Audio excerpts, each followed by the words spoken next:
We're used to looking at the gradual release of responsibility model that looks like this. Now, in science, we understand that models represent a concept or an understanding. This model shows that as a teacher's responsibility decreases, that responsibility for learning is handed over to the students.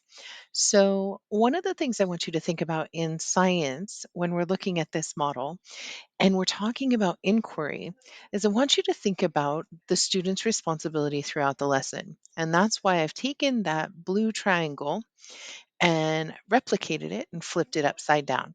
So we have this hourglass effect. And you'll see here that when we have this hourglass effect, again, this is the student responsibility in the lesson. You'll see that students start out driving the lesson at the very beginning. So their responsibility is very large at the beginning. That's our engage phase. Then we move into the explore phase where we're working in collaborative groups and creating productive group work. That's as the student independence narrows a bit.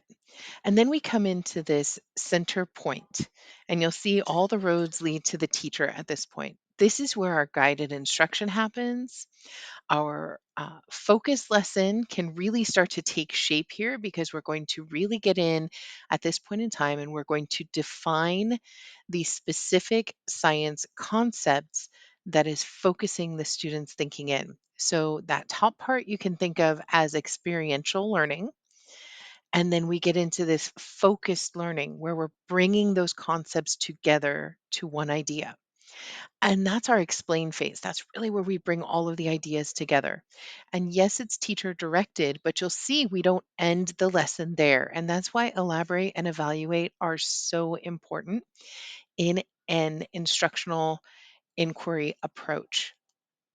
You'll see this elaborate phase. We're going to take all of that teacher directed work, all of the explaining that we've done in that focused lesson, and we're going to bring that in back into collaborative, productive group work with the support of guided instruction.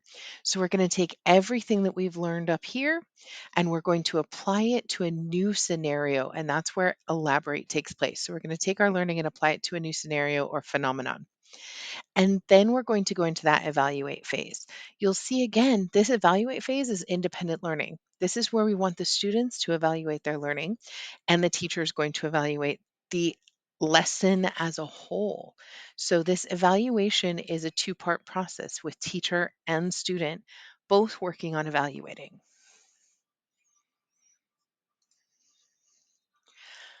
On the next slide, you'll have the link to the Gradual Release of Responsibility framework article.